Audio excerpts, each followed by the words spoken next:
property we need to inherit from ERP. There are some properties we create in HFM. So the ERP is designed for generic solution, whereas HFM is designed for consolidation. HFM properties eventually control and map its consolidation behavior. And let me show you the way you get data from your classic application from ERP source, which may not be meaningful for our HFM application. This is a classic example of data extract data from ERP sources. In general, this is an example of data, your common chart of account. It has only two information when I extracted, account IDs and description. And ERP specific properties were there, which we eliminated. However, in HFM, we need many information in addition to these two. I explicitly tagged them and explicitly added them in Excel sheet and asked my business user to provide the details, like a couple of properties we are going to add it. So some information which you needed, you need explicit input from the user. One of them is called account type. The GL IDs are organized with a certain convention or methodology they use, which is not explicitly mentioned, may or may not. Like in this example, all start with one are assets, total assets. One called fixed asset. Similarly, all start with two are liabilities. So by looking at the GL number, it may not be very clearly visible what is what. So we added one more column and say our business, every time they extract metadata from your ERP system, do mention the type of the account, it's asset or liability or blah blah, or type of asset. The moral of the story, the way you get data, metadata from your source system, it is not appropriate to load directly into your HFM application. Now next is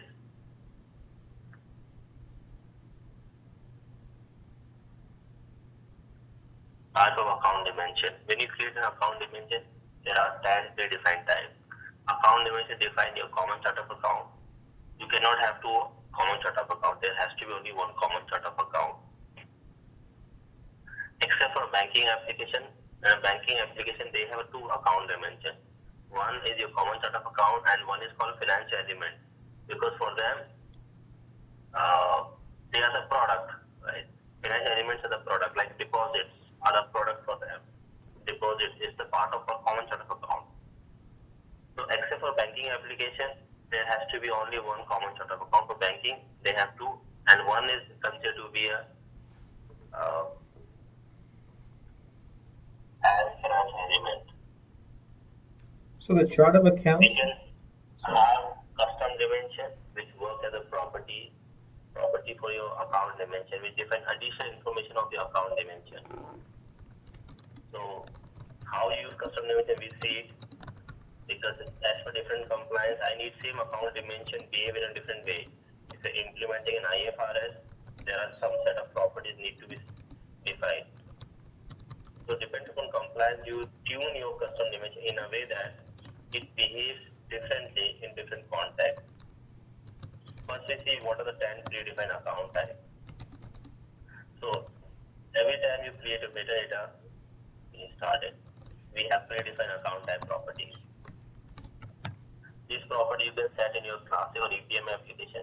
It doesn't matter, only look and feel matters. So except the first phase, design phase, next step onwards, all things remain same.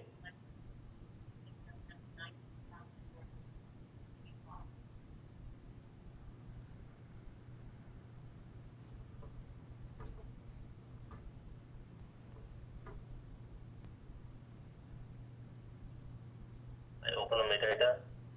First, I log off from all instance because in last session we deployed our EPM application, the different application. So we, in order to open up our original application, we close all instance. At one time we can have only one application.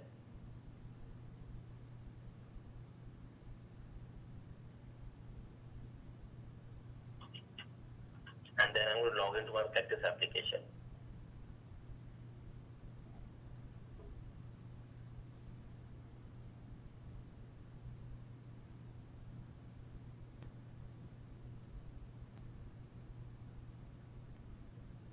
account dimension now. See on the right side, each account dimension when you select, we have a different kind of properties: asset, liabilities, revenue, expenses, flow, balance, currency rate, global, and all. Right? The overall purpose of these account dimension property, they determine how consolidation takes place. Now look at this. Use this approach. This approach I use it to analyze all the metadata. Go to the tree view. It is not mandatory to use this way, but this is your job. Look at the tree view. It gives you all the entire application. Copy the whole metadata and put into Excel sheet. I put into Excel sheet and now I'm going to analyze it.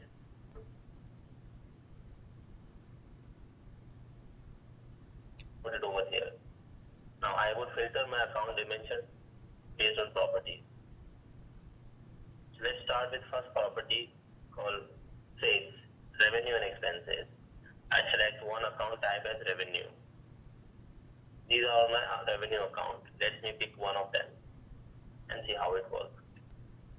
So I prepare a matrix over here where we analyze everything. First one I say account type, account name, and we see how they consolidate with respect to type and with respect to their other member. January, February, March, and quarter one. How they consolidate with respect to type.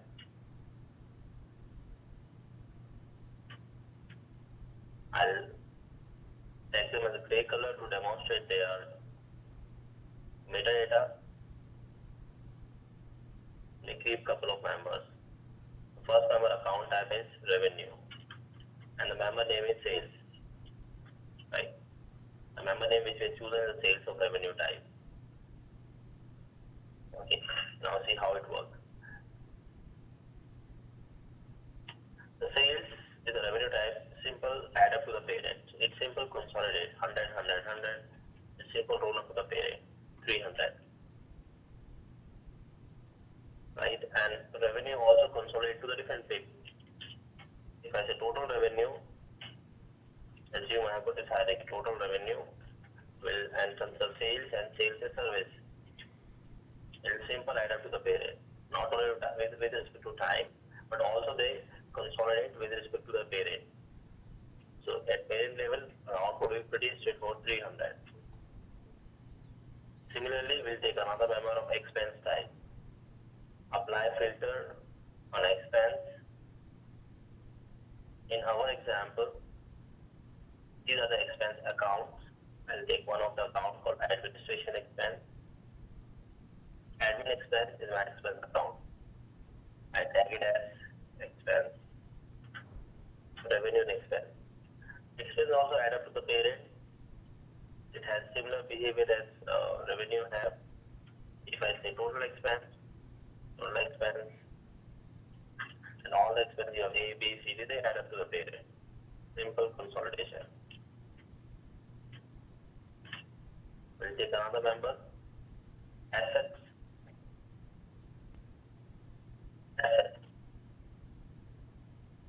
These are the member of assets. Let's say cash in hand or cash. Cash is my asset. And this is asset type. Short-term asset. This is my cash in hand. My cash is growing as cash is happening. My cash in hand in the quarter one is same as last child value. If you are from S-Base, this is called TP last. In S-Base context, we call TP last. As per accounting rule, my quarter one value is same as my March month value. We'll take one member of liabilities. Let's take one member. These are all liabilities. Let's say dividends. Dividend is one of my liability. Dividend also behaves the same way as your asset behave. I need to distribute dividend to my stakeholders or investors. Dividend value is same as last child value.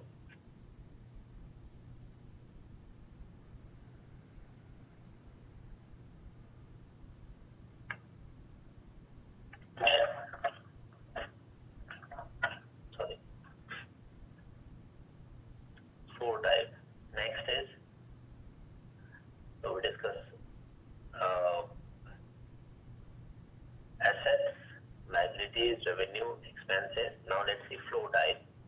Flow, which is flow account.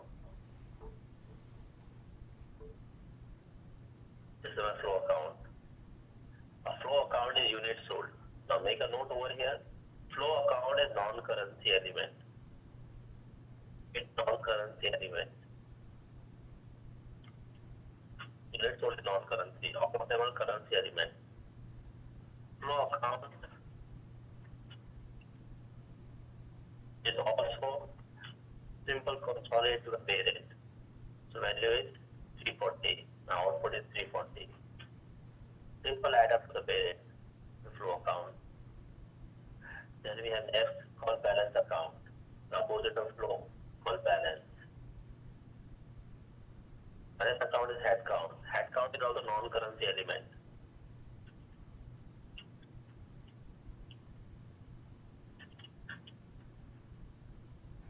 Head count, like number of employees are as you're hiring growing up. Number of employees you have for quarter one is same as your last head value. Right? Next is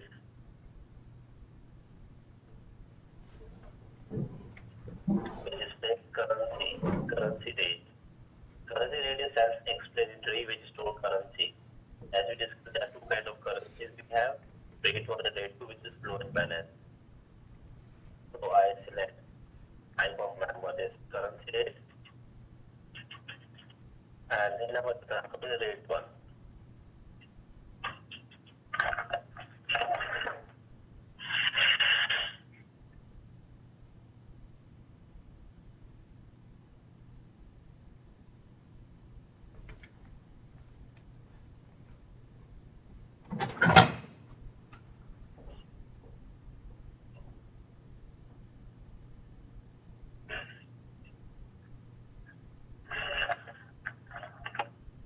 Okay, so rate 1, naturally currency is not going to add up to the parent. It's, for example, I'm storing over here INR of Canadian dollar to USD. So this is my exchange rate for different months. Or INR to exchange rate. Whatever you find out, exchange rate 1.22, 1.23, 1.5, like this. This is not going to add up to children onto the parent. So I tag it as a gray color where consultation is not required or doesn't happen at all. Consultation doesn't happen. And then we have a group label. Exchange rate is a group label. That is exactly happens for group label. Group label. Now, assume in our case, exchange rate is the parent member, right? Which has got two kinds of exchange rate, rate 1 and rate 2. And for the month of January, this is my rate 1 to rate 2, which I got with the USD. This is my rate, 59.61. Would you add them up? Does it make any sense? If you add them, it's 120. So exchange rate is a number where children value do not consolidate, or it is typed as ignored. The next is context, ignore. They do not roll up to the parent. Exchange rate do not roll up to the parent. It has no relationship with the aggregation. Consolidation, you can mark it as gray. It does not consolidate at all to any context. Even if you aggregate that, it doesn't make any sense. The group level could be used for some context where it's just a grouping of members, logical grouping of members with no relationship in terms of consolidation. 1, 2, 3, 4, 5, 6, 7, 8. Two more. You have a dynamic group, dynamic label, and currency rate as 1, 2, 3, 4, 5, 6, 7, 8. What is left? We have one left as a balance, and balance recurring are same thing. As I have balance similarly have a balance recurring. Balance and balance recurring is same. Balance recurring is something, recurring is something which happens over the period of time. From consolidation point of view, they behave in the same fashion. You don't want it is to be done for more than one period, it's a balance recurring. And next we have the last one is called dynamic. Dynamic work in this fashion. If you are from SPS background, it is same as 2 pass calculation. So let's say this way. I've got sales and I've got cost of goods sold. And I've got margin and margin percent. And they're consolidating with respect to time dimension. How does it work? So I'll put some simple numbers so that you can easily calculate this in my sales. The simple consolidating 300. And this is my expenses. The default behavior of HFM is to roll up the value to the parent. It's 90. Output is sales minus cost, 70, 70, 70. Up to here it is completely fine. So I demonstrate with a green color. Now here is the problem. It's 70%. Margin percent is 70%. And the default behavior of HFM is add up to the parent. This is default nature. It's 210%, which is wrong. It cannot be 210%. So such kind of members are tagged as dynamic. Because your formula should be over here. My formula should be over here. Margin divided by sales into 100. Right? This should be your formula. Margin divided by sales into 100. This is your dynamic. Now I show you all of them, how it works in real world consolidation. In order to demonstrate them live, I am going to use an interface called data grid. We would use data grid in detail in subsequent sessions. Right now my objective is just to show you practically whatever I have shown in the Excel sheet, how it looks in terms of HFM. Ultimately, we continue talking about how consolidation works, different behavior of consolidation. Okay, let's go one by one. First I take revenue and expenses. I use Explore data. This is one of the interface where we would see how members are going to roll up. And we will be using the practice application, the one you have.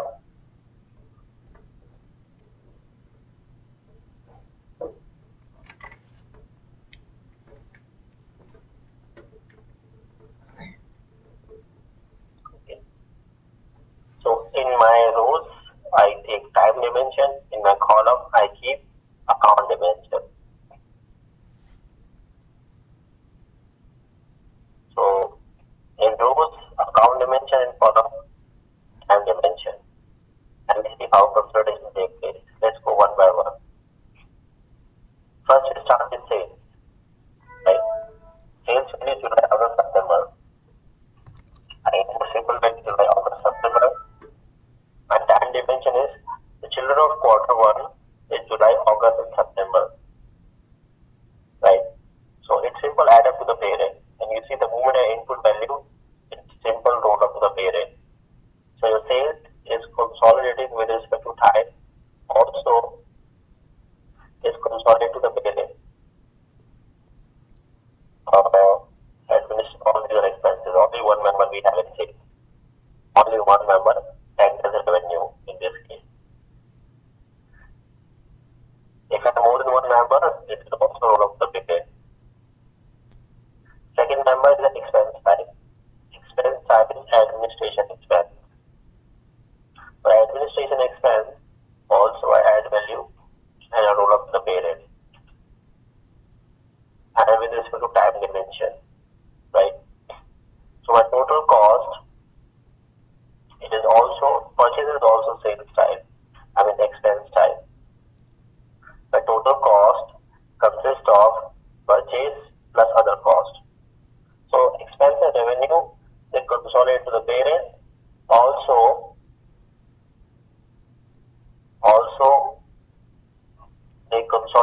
with respect to time dimension. And by the nature of account dimension, we specify whether member is going to add or subtract. Let me repeat. By the type of account dimension, you determine whether member is add or subtract.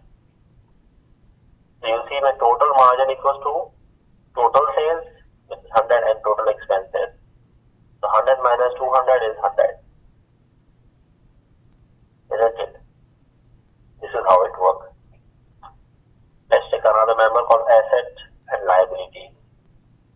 Asset we have called cash in hand. It is short-term asset. It's right now it's displayed with dark pink color. Dark pink color demonstrates it's an invalid intersection. So why it is invalid? I'll come to that point. Right now, let's see how it consolidates and make it valid intersection. This is my cash in hand. The cash in hand in the month of July is 100. That more cash in are happening and my cash is growing up. So quarter one value is same as last child value. Do you see that? It takes the same as last child value. Whereas total short-term cash, short-term asset equals to, it is adding up to the children. So parent of asset type adds up all the children value to the parent. All children value consolidate to the parent, but with respect to time dimension, it takes the same as last child value.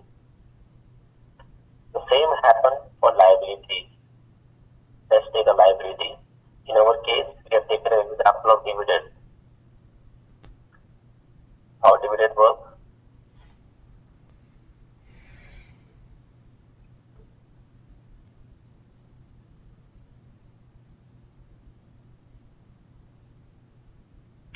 We have taken up from equity. Not exactly same, but the consolidation in GDP is same. In adjustment, equity and liabilities are not considered as separate, but in accounts they are separate. This is owner's equity means initial investment. My owner equity is same as my last child value.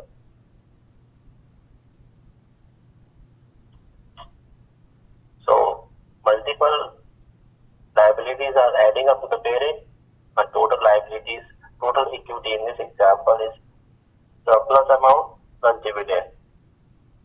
And with respect to time dimension, it is taking as same as last child value.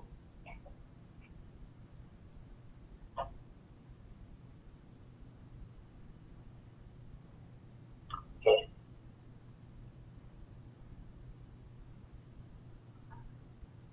We discuss asset liability total. Okay, now we discuss flow type. Flow and balance. Flow and balance are those elements which are non-currency, units sold and head count. Flow, whenever you hear the word flow means add to the parent. When I use balance, takes last child to the parent.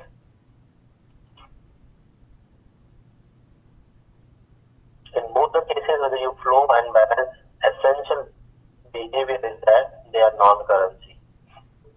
Let me show you with flow. With respect to currency, revenue is also a flow type. They are also flow type because they also add up to the parent, and these are called balance type. And when I choose a currency exchange rate, we'll talk about this later. There are different exchange rates for flow and different exchange rates for balance. Currency exchange rates are different for flow and balance. So I have flow called unit sold. The flow type.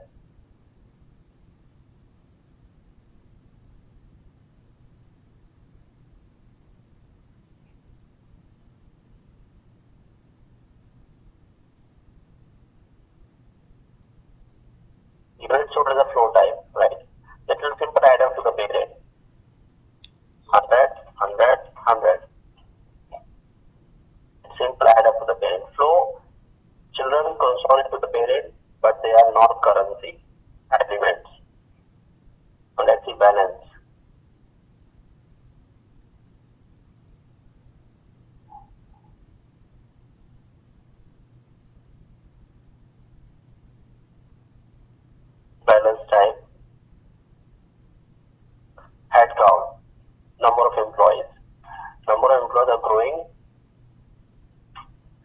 month of July it was 100, then 120, then 140. Total number of employees for quarter one is 140.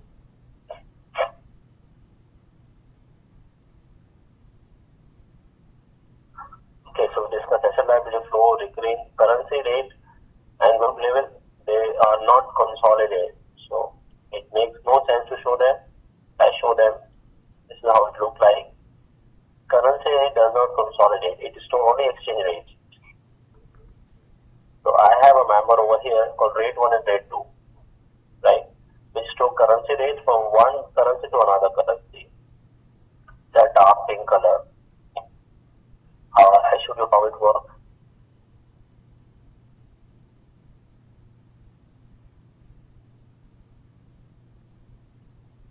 This is my currency rate. Look at carefully. Which define the currency rate from one currency to another currency for rate 1 and rate 2. So Euro versus GBR and USD. GBR versus Euro and USD. This is my exchange rate. This is a place that is stored currency exchange rate, but they never consolidate to the parent. They do not consolidate, and it makes no sense to consolidate them. They are like this. So this is a place we store exchange rate, and we look at when you look at your currency rate, you don't see that. You cannot add the value over here, neither you get the value gets rolled up to the parent. Give me a minute.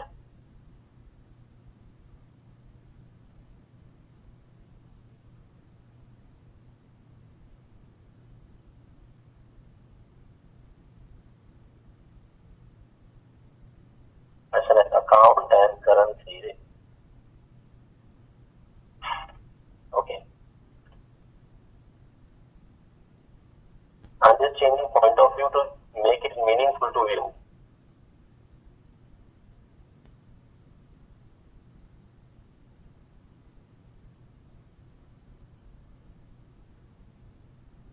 Okay, I cannot make an input over here. Input can be made only this way.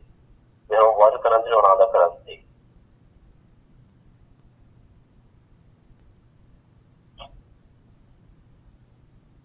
This is the view. And they do not roll up to the parent.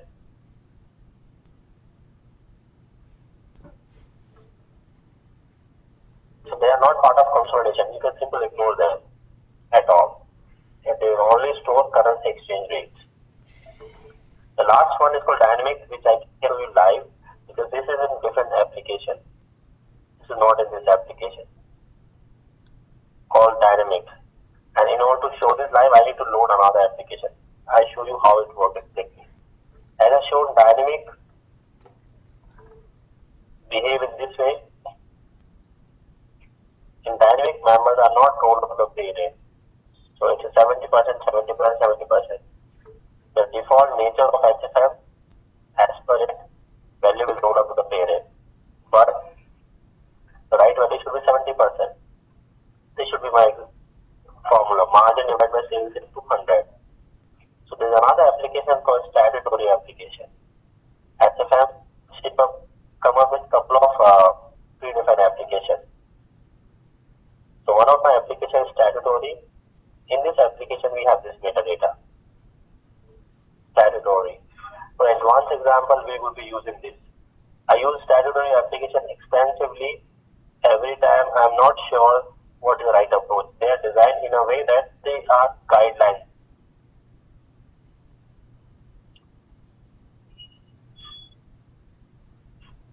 Have a member over here, gross margin.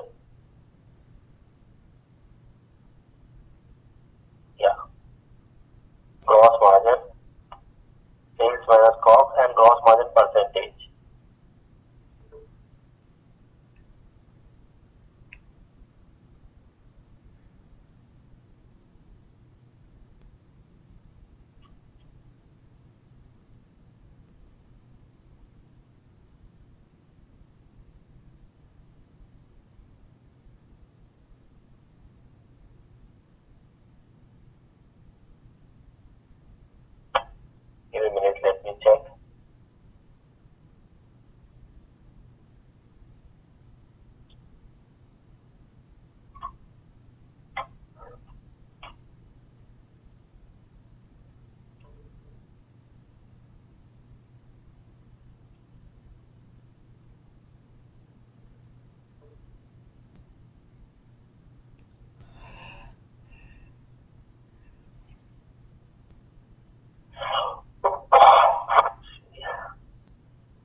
the map, this is the formula.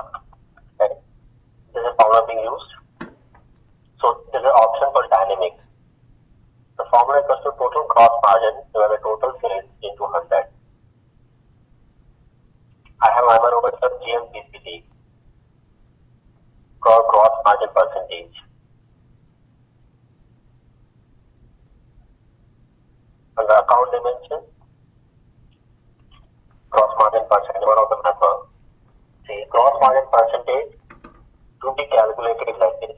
Depends on formula. Because direct consolidation is not worked correctly. So, gross margin percentage divided by sales into 100. This is exactly we find in Excel sheet as well. Gross margin divided by total sales into 100. So except this member, all members consolidate automatically. So gross margin, I need to write a formula, this formula. And we say dynamic, it will calculate on the fly, dynamic. So the student guide, it is written that whatever expense you how when you roll up to the pay, the revenue adds up and expense reduce. You don't have a consolidation operator plus minus. Only by using account type properties, the consolidation takes place. Revenue consolidate and expenses reduce. It is default nature. So if my revenue is 100, expense is 30, so automatically output is 70. All assets adds up, liability reduce. Assets are 1,000 bucks, liabilities of 400, your asset at parent level would be 600. This is happen automatically because you just tag the property, rest your HFM takes care automatically. The same you see in our application also when I put my revenue and expenses. My total sales in this example is 100 bucks, where my total expenses are 200 plus 100, 300. So here at this parent level, gross margin equals to gross margin has got two parents, right? Sales and total expense. The total expense is purchase plus salaries plus other costs. So this is 200. My total sales is 100. My gross margin is total sales minus total expenses minus 100. At net income level, net income has got this hierarchy. Total gross margin and administration expenses minus 100, minus 100, minus 100 equals to minus 200. So I do not directly say what is plus, what is minus, what is multiplier. The moment you tag a property of account type, accordingly this consolidation behavior works.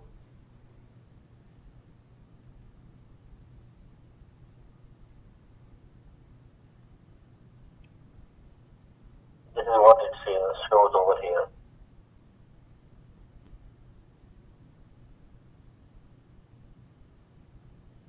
The next is how account dimension works with respect to your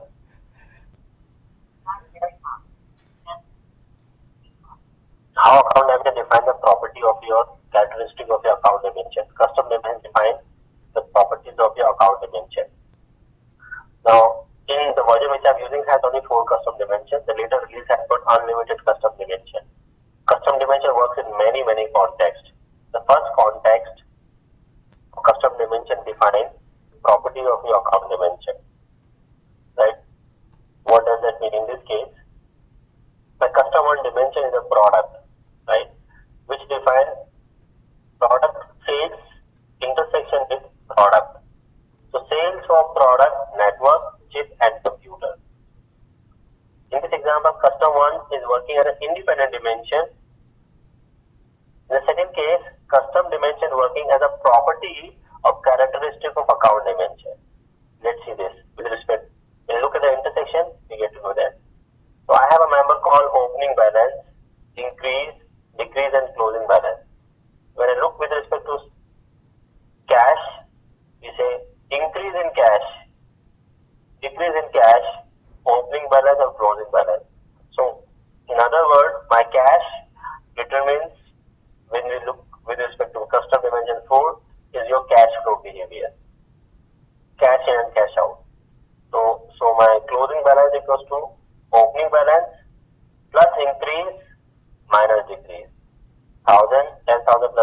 11,000 minus 1, 11,000.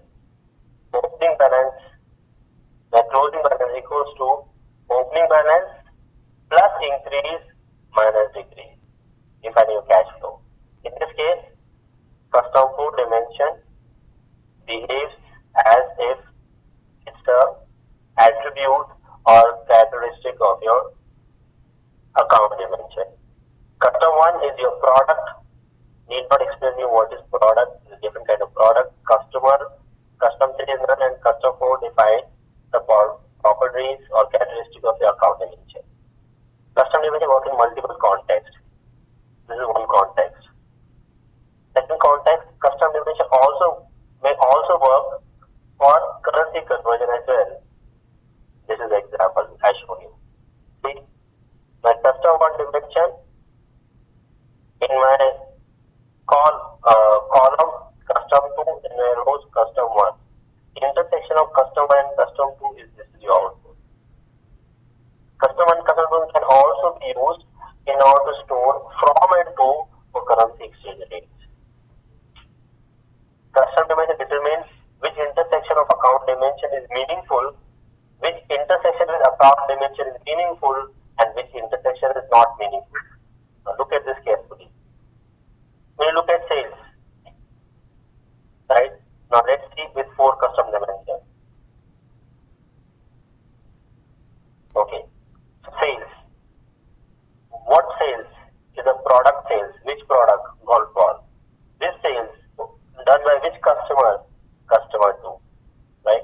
So this sales, when I look at sales, an intersection, it brings a meaningful information to me. Sales is my account dimension. With respect to product, golf ball, and done by customer, it's a valid intersection. Valid means meaningful. Similarly, when I say sales, with respect to my customer 2, this is also meaningful intersection. It's a valid. Now look at this. When I look at my assets, cash in hand. Cash in hand is an invalid with dark pink color. So when I look at cash, intersection with golf ball, it's not logically correct. Functional, this is wrong. I do not calculate my cash with respect to individual product. It's invalid. Similarly, when I look at my cash with respect to my individual customer, it is also invalid. So what intersection is valid and what intersection is invalid? This we identify through some property. But we need to specify which is valid, which is invalid. So in this case, golf ball and customer are custom dimension, which determines valid and invalid intersection. Now when I change the point of view to none and none over here,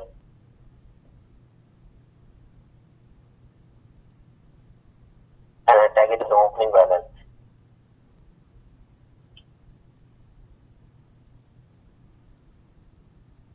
Now this is correct. Opening balance is user input. This is correct. Now how do you read it? You read this way. Custom cash is invalid, but when I look at cash with respect to my increase, it is valid intersection. But now my sales become invalid, right?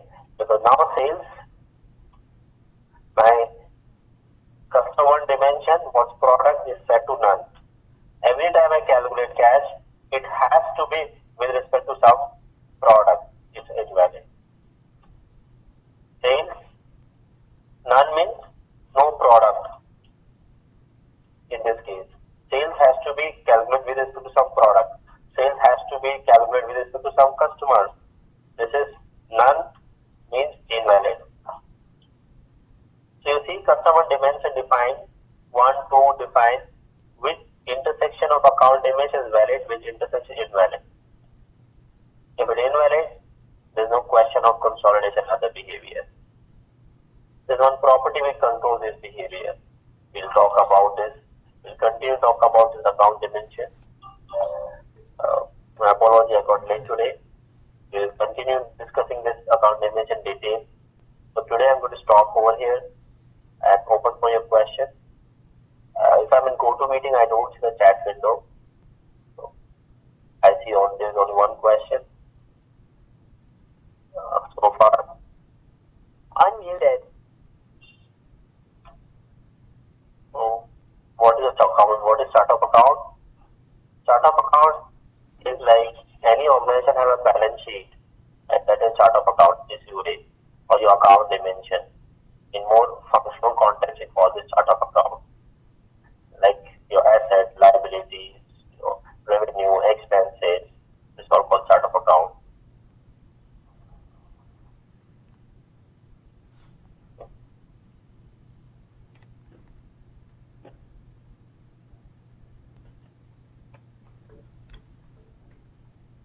Amit, this chart accounts usually run into it's a long list of hundreds and thousands of accounts.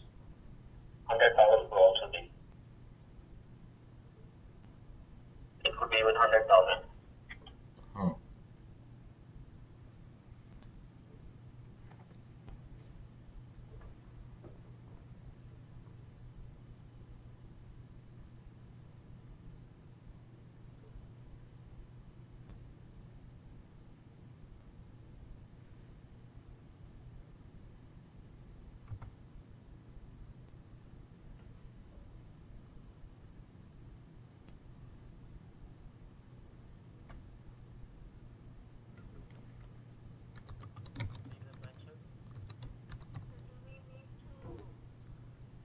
Each account, we need to define the property, whether a custom dimension, each custom dimension is valid or not. Until I got a question of Chile.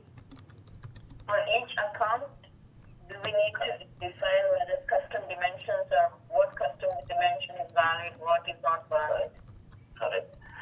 Yes, I'm going to show you how to change the property, but for each account dimension, we need to specify the behavior of the account dimension. Therefore, initial setup of your application is very time consuming, because for each account dimension we need to associate with the right behavior. If even a single account dimension behavior is not correct, the overall balancing would be wrong. You can do this, shorten this process by adding up to the parent. Any property add up to the parent, automatically, cascade down to all the children. Okay.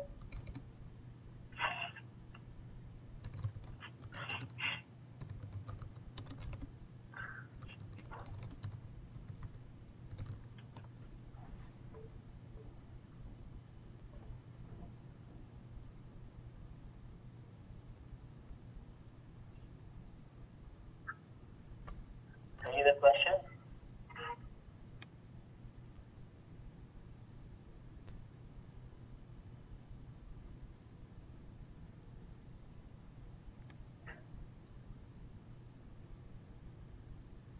Yeah, file related, some people have issue.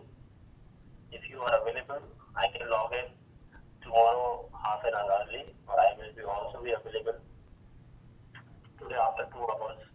You can ping me and I can connect your system and help you out in this. You have my email ID, you can directly add me in Google Chat. Basically my BI training account is Gmail account. You can ping me, connect your system and help you what is the exact problem you haven't downloaded other. I'll be available after 9:30 my time. If it is little late for you, you can connect to me your morning time. I would be available from 10 a.m. to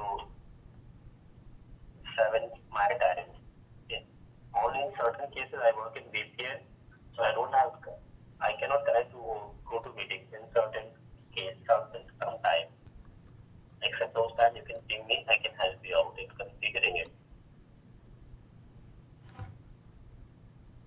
Type me in Google Chat and ping me. I can connect your system. Or you can mail me. I access mail very frequently.